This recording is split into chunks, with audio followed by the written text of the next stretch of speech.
The Ottoman naval expeditions in the Indian Ocean were a series of Ottoman amphibious operations in the Indian Ocean in the 16th century. There were 4 expeditions between 1538 and 1554, during the reign of Suleiman the Magnificent. Background: after the voyages of Vasco da Gama, a powerful Portuguese navy took control of the Indian Ocean in the early 16th century. It threatened the coastal cities of the Arabian Peninsula and India. The headquarters of the Portuguese navy was in Goa, a city on the west coast of India, in 1510. Ottoman control of the Red Sea meanwhile began in 1517 when Selim annexed Egypt to the Ottoman Empire after the Battle of Ridania. Most of the habitable zone of the Arabian Peninsula soon fell voluntarily to the Ottomans. Piri Reis, who was famous for his world map, presented it to Selim just a few weeks after the Sultan arrived in Egypt. Part of the 1513 map, which covers the Atlantic Ocean and the Americas, is now in the Topkapi Museum. The portion concerning the Indian Ocean is missing. It is argued that Selim may have taken it, so that he could make more use of it in planning future military expeditions in that direction. In fact, after the Ottoman domination in the Red Sea, the Turco-Portuguese rivalry began. Selim entered into negotiations with Sultan Muzaffar II of Gujarat about a possible joint strike against the Portuguese in Goa. However, Selim died in 1520.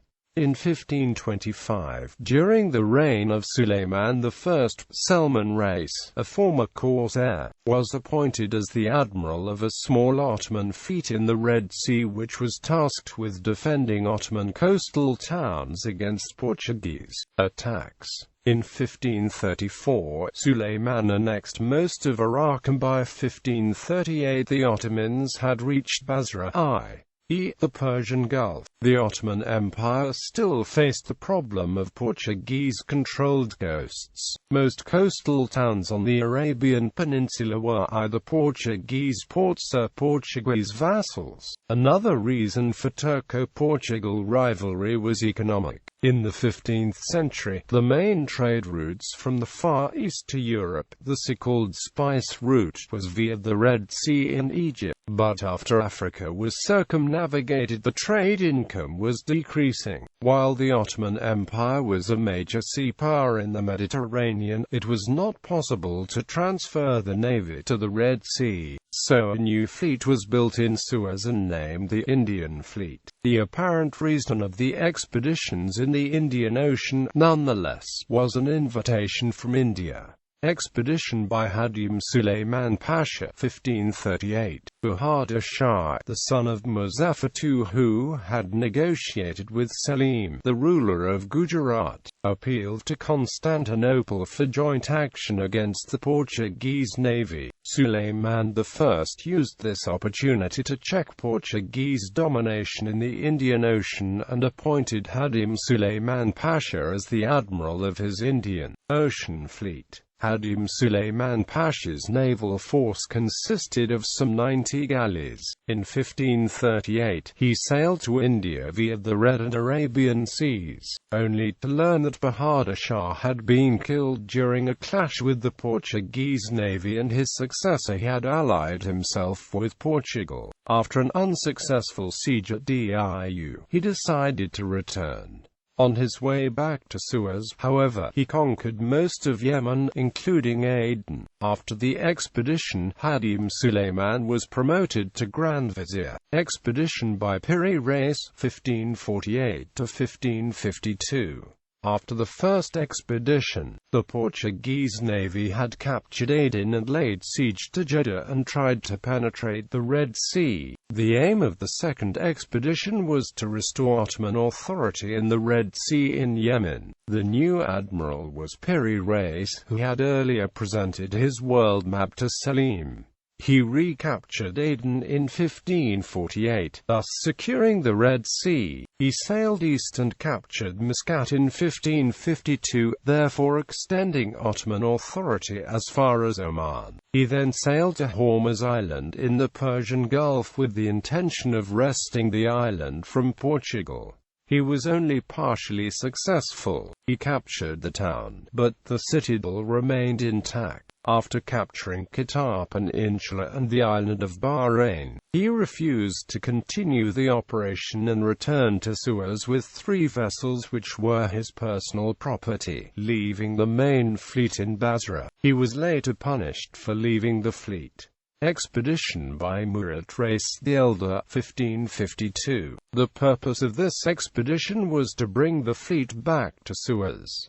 The new admiral was Murat Reis the Elder. While trying to sail out of the Persian Gulf, he encountered a large Portuguese fleet commanded by Dom Diogo de Noronha. In the largest open sea engagement between the two countries, Murat successfully sank Noronha's flagship with his artillery. However, a sudden change in the wind forced him to return to Basra. Expedition by Sidi Ali Reis, 1553. Sidi Ali Reis was appointed as the admiral after the failure of the third expedition, in 1553, but what he found in Basra was a group of neglected galleys. Nevertheless, after some maintenance, he decided to sail. He passed through the Strait of Hormuz and began sailing along Omani shores where he fought the Portuguese fleet twice.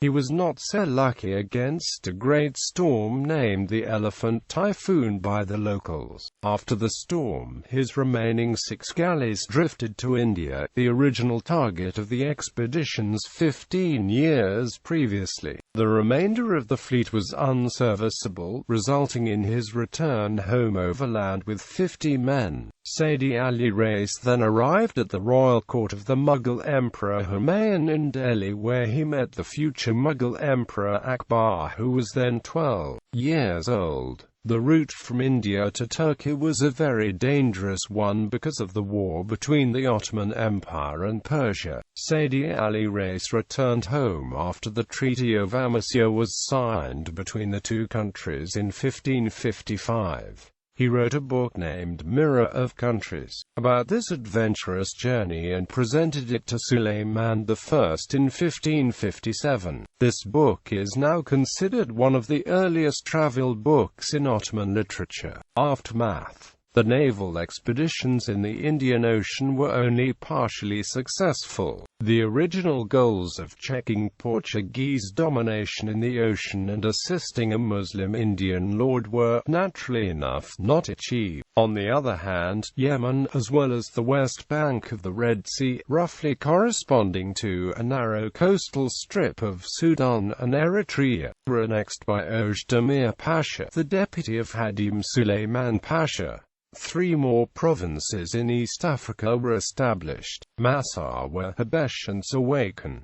The ports around the Arabian Peninsula were also secured. Sometimes Ottoman assistance to ACEH in 1569 is also considered to be a part of these expeditions. However, that expedition was not a military expedition. It is known that Sokolu Mehmed Pasha, the Grand Vizier of the Empire between 1565 to 1579, had proposed a canal between the Mediterranean and Red Seas. If that project could have been realized, it would be possible for the Navy to pass through the canal and eventually into the Indian Ocean. However, this project was beyond the technological capabilities of the 16th century. The Suez Canal was not opened until 1869, some 3 centuries later.